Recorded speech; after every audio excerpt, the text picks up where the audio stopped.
Hello everybody and welcome to the Quilters Apothecary. Today we are doing another flash toot, and on this particular flash toot we're going to talk about something very annoying, and that is the dreaded ruler squeak.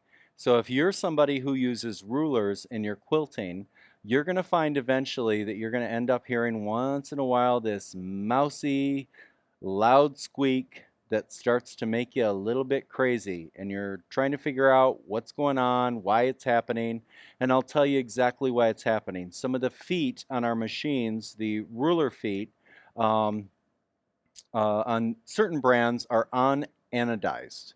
And so with those, what'll happen is it's going to be a lot easier to build up a little bit of carbon on the side of the ruler from the ruler foot itself. And so what happens over time is that carbon is going to do a couple of things. One of the things it's going to do is it's going to give you a little bit of a squeak when you're using your ruler and your ruler foot is going next to that ruler. And the other thing that can happen is after time, if you don't take care of that, what will happen is you'll be doing some ditch work, and as you come along, you're going to find that there's going to be this really thin little line of black carbon that's left on your quilt. So you don't want that to happen. You need to make sure to clean that ruler edge fairly regularly. Now, when I say fairly regularly, on one of my machines, I have no trouble with that. On another one of my machines, and it happens to be my Innova with the older ruler foot, what I find is usually if I'm using a ditch ruler, by about the second week, sometimes I need to clean that ruler well and do a little bit of a treatment, which is what I'm going to show you exactly how I'm going to do that right now. Now, it can happen to any ruler and ruler foot. And even over a period of time, the anodized ruler feet will do the same thing. The difference is it's not going to happen that often with the anodized ruler feet. I know that on my A1 quilting machine when I had those feet were anodized, so I didn't have to worry about it quite as much. It still happened, but it didn't happen as often. So that's just an FYI of why and how that particular thing happens. So what do I do? Well, of course, one of my favorite things to have in my studio is my Expo whiteboard cleaner. I like to use this to clean the edge of my ruler. I also like to use this to clean around my hopping foot. Now, obviously, I'm not going to do that while right on top of a quilt. If I'm noticing that I'm having an issue, I will pull my machine off to my side. I will use a piece of muslin and I will slide right under the foot. I'll spray around the foot. Let me get rid of some of this stuff. I will spray around the foot with my Expo, and then I will wipe it and clean it, and even get a Q-tip with this laying down right under the foot. Get a Q-tip in there for the inside of the foot, and that's going to clean off any of that carbon on the actual ruler foot. And then of course make sure you use a clean part of your muslin and really clean that off so you don't end up with anything black that's going to transfer to your quilt. And again, the black is going to be the carbon buildup. Now, when it's actually my ruler, let's go down to the table and I'll show you how I clean the edge of my ruler and treat it to get rid of the annoying ruler squeak. Okay, so here we have a couple different rulers. We have a couple ditchers. We have an arc. I do this with my curves. It happens with my curves a lot because I do a lot of curve crosshatch. What I'm going to do, of course, is grab my Expo. I'm going to grab a piece of muslin. I'm going to spray it with my Expo.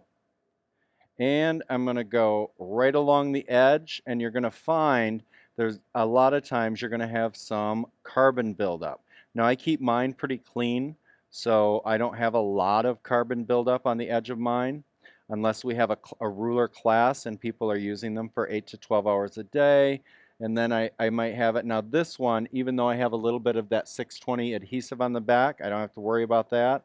But what I do have is I know, see, look at that. You see the black? That is the carbon buildup from the ruler foot on the side. And so very simply, I just clean that off, make sure that that's all gone, and that has nothing to do with what's on the back of my ruler. That is all about what is on the edge of my ruler.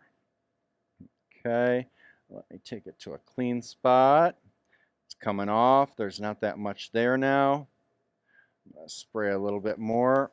Again, I don't use rubbing alcohol. I prefer using Expo because it doesn't have as much alcohol on it. It has more of a solvent remover, which is exactly what you want. And you can see now, do you see how clear now that's starting to become?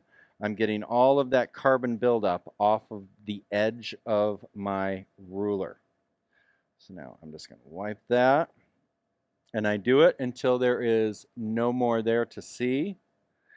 And I'm close. Got it. So there is hardly any. There's still a little residue, so I'm going to do that again. I'm going to look at that. So now you can see there is no residue there, so that's good. I would let that dry for a minute.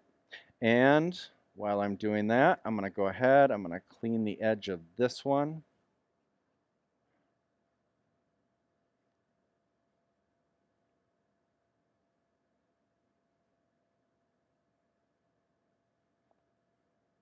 Okay, so now once the edge of your ruler is cleaned,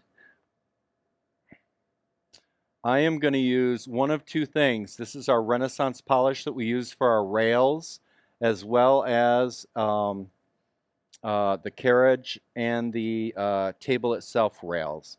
I don't use this on the wheels. I only use it on the rails. And there is a whole video on how to clean your rails and that sort of thing. But the other thing that I find this useful for is on the edge of my ruler. And I'm going to show you. You don't use a lot. The other product, if you don't have this, would be something you all have, and that is your machine oil. Now, I know a lot of people that would freak out, but I've done it for years and years. I have never gotten any oil on the quilt itself. And what I do is I simply pull that out, get rid of that. I'm only going to put the smallest little drop. And when I say the smallest drop, it barely wets the tip of my finger.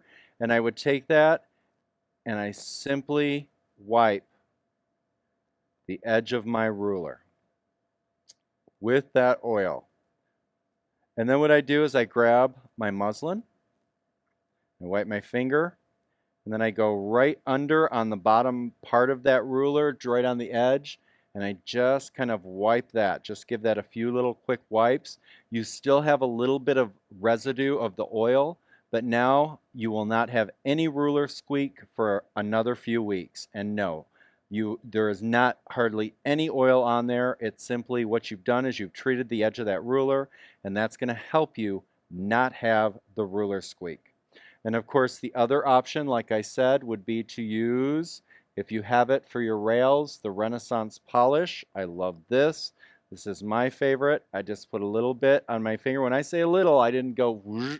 I just simply just kind of, just a little bit, just a little bit, and I go right along the edge and polish the edge of my ruler. And then I repeat the same thing. I just use my muslin and I just kind of give it a quick little wipe right there on the bottom. And now this is going to be nice and smooth as I'm using it against the edge of my ruler foot.